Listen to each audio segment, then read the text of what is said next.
जय मसीह के दोस्तों, आज हम बात करेंगे जॉन अलेक्जेंडर डोवी के बारे में, जिन्हें चंगा करने वाला प्रेरित भी कहा जाता है। जॉन अलेक्जेंडर डोवी का जन्म 25 मई 1847 ईस्वी में एडिनबर्ग, स्कॉटलैंड में हुआ था। उनके मसीही माता पिता श्री एवं श्रीमती जॉन मूरे डोवी ने उनका नाम जॉन अर्थात परमेश्वर के अनुग्रह से और अलेक्जेंडर अर्थात मनुष्य का सहायक इस आशा से रखा था कि वह बड़ा होकर वैसा ही बनेगा। गरीबी में जन्मे व्यक्ति के लिए विश्वास की आंखों से देखना आवश्यक था, ताकि वह इस छोटे लड़के के भविष्य में आने वाली बातों पर विश्वास कर सके। हालांकि स्कूल के दिनों में लगातार बीमार रहने के कारण उसका स्कूल जाना नियमित नहीं था। युवा डोवी प्रखर बुद्धिमान और जोश से भरा था। उसके माता पिता ने उसे प्रशिक्षित किया और उसकी सहायता की, क्योंकि उन्हें उसकी बुलाहट में आशा थी। युवा डोवी उनकी प्रार्थना सभाओं और बाइबल अध्ययन की सभाओं का सक्रिय सदस्य था। उन्होंने उसे कभी भी सेवकाई से बाहर नहीं रखा और उससे बहुत अधिक प्रेम करते थे। माता पिता की इस भावनात्मक सुरक्षा ने उसके आरंभिक जीवन की नींव रखने में महत्वपूर्ण भूमिका अदा की। 6 वर्ष की आयु में युवा डोवी पन्नों पर पन्ने बाइबल पढ़ते जाते थे। जो कुछ उसने पढ़ा था उसका उस पर गहरा प्रभाव था। डोवी का बाइबल पढ़ना जारी था और वे पिता के साथ प्रचार की यात्राओं पर यथासंभव जाया करते थे। एक ऐसी ही यात्रा के दौरान उसकी मुलाकात हेनरी राइटर नामक एक विनम्र प्रचारक से हुई, जो सड़कों पर प्रचार किया करते थे। जब युवा डोवी ने विस्तार से सुसमाचार सुना, उसने यीशु मसीह को अपना हृदय दे दिया। 7 वर्ष की नाजुक उम्र में डोवी ने सेवकाई के लिए अपनी बुलाहट को पा लिया। जब वह 13 वर्ष का था, जॉन और उसके माता पिता 6 माह के प्रवास पर स्कॉटलैंड से ऑस्ट्रेलिया के लिए चल पड़े। एक बार नए देश में स्थापित होने के पश्चात जॉन को जीवन यापन के लिए अपने अंकल के जूते के व्यापार में काम करने लगा, लेकिन शीघ्र ही उसने वह काम छोड़ दिया और अन्य दूसरे स्थानों पर काम करने लगा। उसे सदैव छोटा काम मिलता था, लेकिन तब भी उसके साथ काम करने वाले साथियों को लगता था कि वह सामान्य से बढ़कर युवा व्यापारी था। कुछ ही दिनों में डोवी एक फार्म के पार्टनर का सहायक बन गया। उस फार्म का वार्षिक व्यापार लगभग $20 लाख था। अंततः 21 वर्ष की आयु में डोवी ने यह दृढ़ निश्चय कर लिया कि वह परमेश्वर की बुलाहट का उत्तर देगा। उसने जो धन बचाया था उसे लेकर उसने निजी शिक्षक से पढ़ाई प्रारंभ कर दी और सेवकाई की तैयारी करने लगा। 15 महीनों के बाद उसने ऑस्ट्रेलिया छोड़ दिया और फ्री चर्च स्कूल में अध्ययन हेतु एडिनबर्ग विश्वविद्यालय में नाम दर्ज कराया। उसने धर्म विज्ञान और राजनीति शास्त्र में उपाधियां प्राप्त की। प्रोफेसर एवं अध्यापकों के साथ असहमत रहने के और वाद विवाद करने के कारण उसे एक आदर्श छात्र नहीं माना जाता था। उसने अध्यापकों के द्वारा दी जाने वाली उदासीन व्याख्या का बुद्धिमानीपूर्ण तर्कों के साथ विरोध किया। जॉन डोवी में परमेश्वर के वचन के लिए विश्वसनीय भूख और प्यास थी। वह लगातार पढ़ता रहता था और उसकी स्मरण शक्ति चित्रमय थी। इस कारण वह तत्व ज्ञान और सत्यता में वह अपने वरिष्ठों से कहीं आगे था। जॉन अलेक्जेंडर डोवी एक सुधारक और आत्मिक जागृति लाने वाला व्यक्ति था। उसकी बुलाहट इतनी तीव्र थी कि वह परिणाम देखना चाहता था, क्योंकि परमेश्वर की धुन उसे भीतर ही भीतर खाए जा रही थी। उसे लोगों से प्यार था, किंतु सत्य के प्रति उसकी प्रतिबद्धता के कारण उसने उन्हीं लोगों पर ध्यान केंद्रित किया जो प्रतिक्रिया करने के लिए तैयार थे। जब वह न्यूटन में पास्टर था, उस क्षेत्र में एक जानलेवा महामारी फ्लैग फैल चुका था। विशेषकर सिडनी के बाहरी इलाकों में लोग इतनी तेजी से मर रहे थे कि लोग डर और आतंक के कारण भयभीत थे। नई नियुक्ति के कुछ ही हफ्तों में डोवी ने 40 से अधिक दफन संस्कार संपन्न किए। बीमारी और मौत मानो हर कोने में प्रतीक्षा कर रही थी। इन दुखद घटनाओं ने डोवी के हृदय को इतना अधिक प्रभावित कर दिया कि वह तुरंत किसी हल की खोज में लग गया। वह जानता था कि इन बातों के उत्तर परमेश्वर के वचन में हैं। चंगाई के विषय पर उसके अद्भुत प्रकाशन को प्राप्त कर लेने के उपरांत डोवी अपने लिए जीवन संगिनी की खोज करने लगा। जब उसने खोजा तो पाया कि वह अपनी चचेरी बहन जेनी से प्रेम करता था और उसके बिना खुश नहीं रह सकता था। परिवार के अनेक सदस्यों ने वाद विवाद और विचार विमर्श से यह माना कि दोनों की शादी कर दी जाए। 26 मई 1876 को 29 वर्ष की आयु में जॉन डोवी ने जीनी से विवाह कर लिया और उन्होंने अपनी अविश्वसनीय मिशन यात्रा साथ प्रारंभ की। उसका प्रथम पुत्र ग्लैडस्टोन वर्ष 1877 में जन्मा था, किंतु डोवी ने आर्थिक मामलों में कुछ लोगों को सही पहचानना नहीं और बड़े आर्थिक संकट में फंस गया। इस कारण जीनी और ग्लैडस्टोन को जीनी के माता पिता के पास भेजना पड़ा ताकि स्थिति संभाली जा सके।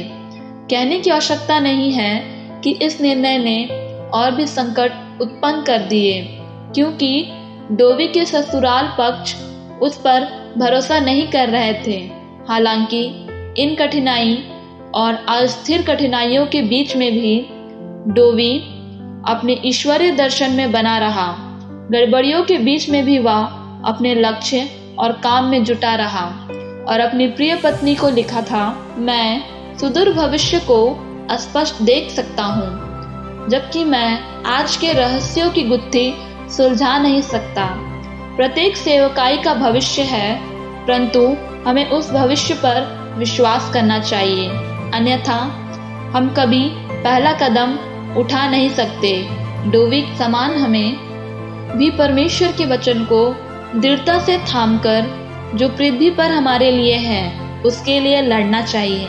नुकसान होते रहते हैं, परंतु हमें तय करना है कि क्या कठिनाइयाँ और समस्याएं अस्थायी तौर पर बने रहेंगे। अद्यापि हम बुलाए हुए हैं। हमें उन आत्मिक बुराइयों से लड़ना होगा जो हमारे दर्शन को नष्ट करने और हमें निराश करने के लिए भेजी जाती है। परमेश्वर के स्वर्गदूत सहायता करते हैं, परंतु अपनी नियति के लिए लड़ना हमारी व्यक्तिगत जिम्मेदारी है ताकि हम विजय पा सकें। डोवी इस बात को महसूस करता था कि आत्मिक जागृति संभव है यदि कलीसिया को जागृत किया जा सके। उसने अपने सामने रखी असीमित संभावनाओं को देखा। उसने कलीसिया की उदासीनता और निष्क्रियता को देखा और उसका भी अध्ययन किया जो किसी भी चर्च से बाहर है। उसने निर्णय लिया कि उन अनगिनत लोगों से संपर्क करना जो चर्च या कलीसिया से बाहर है यीशु मसीह के लिए अपेक्षाकृत बेहतर फल उत्पन्न करेगा। और उसने उदासीन और निष्क्रिय लोगों के बीच परिश्रम ना करने का निर्णय लिया। उसने निश्चय कर लिया कि वह नगर के उन लोगों के पास मसीही जो कल आज और सर्वदा एक सा है उसका प्रकाशन लेकर जाएगा, कि वे लोग जिन्हें आज तक संपर्क नहीं किया गया था, जिनकी किसी को चिंता नहीं थी और जो नाश हो रहे थे। वर्ष 1878 में डोवी अपनी कलीसिया से अलग हो गया और उसने रॉयल थिएटर ऑफ सिडनी में अपनी स्वतंत्र सेवकाई प्रारंभ की। उसके सामर्थ्यशाली संदेशों को सुनने सैकड़ों की भीड़ थिएटर पर टूट पड़ी, परंतु एक बार फिर धन के अभाव में उसका काम रुक गया। अद्यापि भीड़ बहुत थी, परंतु उसमें अधिकांश की कोई आय नहीं थी। डोवी के पास एक ही रास्ता बचा था कि वह अपना घर और फर्नीचर बेच दे और किसी छोटे मकान में चला जाए, सेवकाई में पैसा लगा सके। जब डोवी ने अपना घर सामान बेचकर पैसा लगाया, उसकी सेवकाई फलने फूलने लगी। एक संदेश में उसने अपने इस निर्णय की चर्चा करते हुए कहा था, मेरा सुंदर फर्नीचर और तस्वीरें जा चुकी थी, परंतु वे पुरुष और स्त्रियां आ चुके थे जिन्हें मेरी संसारिक संपत्ति के विक्रय द्वारा यीशु के कदमों पर लाया गया था। डोवी अपनी धुन में लगा हुआ था। उसे उसके विरुद्ध उठने वाले जोरदार विरोधों की जरा भी परवाह नहीं थी। उसने जोरदार शब्दों में प्रचलित बुराइयों की निंदा की और नगर के साहित्य वितरण करने के लिए एक समूह का संगठन किया। राजनेताओं और राजनीति ने कभी संसार को नहीं बदलना चाहे। आप कलीसियाओं में देखें या संसार में, केवल वे ही लोग जिनके हृदय सुसमाचार के द्वारा बदले गए हैं, वे ही नागरिक व्यवस्था और नियमों में परिवर्तन ला सकते हैं। राजनीति का अभिप्राय समग्र रूप से सबकी प्रसन्नता के लिए समझौता करना है। प्रेरिताई का काम प्रभु के वचन को प्रस्तुत करना है। उसके अनुरूप चलना या अमल करना लोगों पर निर्भर करता है। प्रेरिताई और राजनीति का मिश्रण नहीं होता। डोवी, जिनकी एक बुलाहट थी, उसे राजनीति की जीवन शैली का विकल्प कभी नहीं ढूंढना चाहिए था। पद की होड़ में प्रचार प्रसार करते हुए डोवी ने ईश्वरीय चंगाई का प्रचार करने की परमेश्वर की आज्ञा की उपेक्षा भी की। वह अपनी बुलाहट की दिशा खो बैठा और अपने व्यक्तिगत लक्ष्य के पीछे चल पड़ा, यह सोचकर कि लोगों की और बड़ी भीड़ उसके पीछे हो लेगी। परिणाम यह हुआ कि ऑस्ट्रेलिया में उसका शेष जीवन अंधकारमय और व्यर्थ हो गया। डोवी ने अंततः 1880 में पश्चाताप किया और लौटकर ईश्वरीय चंगाई के विषय को प्रारंभ किया। परिणाम स्वरूप बड़े पैमाने पर आत्मिक और भौतिक आशीषें मिलने लगी। पवित्र आत्मा के दान वरदान प्रकट होने लगे और उसे जीवन में अभूतपूर्व प्रकाशन मिलने लगे। आत्मिक आज्ञाकारिता के कारण हजारों लोग उसकी सेवकाई में चंगाई पाने लगे। सतावट भी बढ़ गई, यहाँ तक कि उसके शत्रु ने उसके मेज के नीचे बम लगा दिया। जो रात के समय जब डोवी वहाँ काम करता था, तब बम फटने वाला था, परंतु डोवी ने एक आवाज सुनी, उठ और जा। जब उसने तीसरी बार आवाज सुनी, उसने कोट उठाया और अपना काम पूरा करने घर चला गया। उसके सुरक्षित घर पहुंचने के कुछ मिनट के पश्चात उससे कई मकान दूर उसकी मेज के नीचे बम फटा। डोवी से जलने वाले दूसरे सेवकों की ओर से सताव बढ़ने लगा, परंतु इस समय तक डोवी सताव का सामना करने की कला में दक्ष हो चुका था। सताव के कारण डोवी की बुद्धिमत्ता और सामर्थ्य उभर कर सामने आई। उसने मार्ग में आने वाली उन बातों पर कभी ध्यान नहीं दिया जब तक कि वे बिल्कुल सामने नहीं आ गई। डोवी ने अमेरिका में कई भागों का दौरा किया और अंत में शिकागो के बाहर इवांस्टन, इलिनॉइस में बसने का निर्णय किया। शिकागो के समाचार पत्रों ने उसकी बड़ी आलोचना की और उस पर आक्रमण करते हुए उसे झूठा नबी और पाखंडी भी कहा। उन्होंने बड़ी निडरता से छापा कि शिकागो में डोवी की जरूरत नहीं है, परंतु डोवी ने किसी भी बात के कारण अपना मन नहीं बदला। जहां उसने चुना था वहीं रहा और जहां चाहता था, जैसे अगुवाई पाता था, वहां सेवकाई करता था। डोवी का जैसा व्यक्तित्व था, उसने कभी अपने लेखों में शब्दों की हेराफेरी नहीं की। उसने स्पष्ट शब्दों में पाप की निंदा की और दुष्टता के कामों को उजागर किया।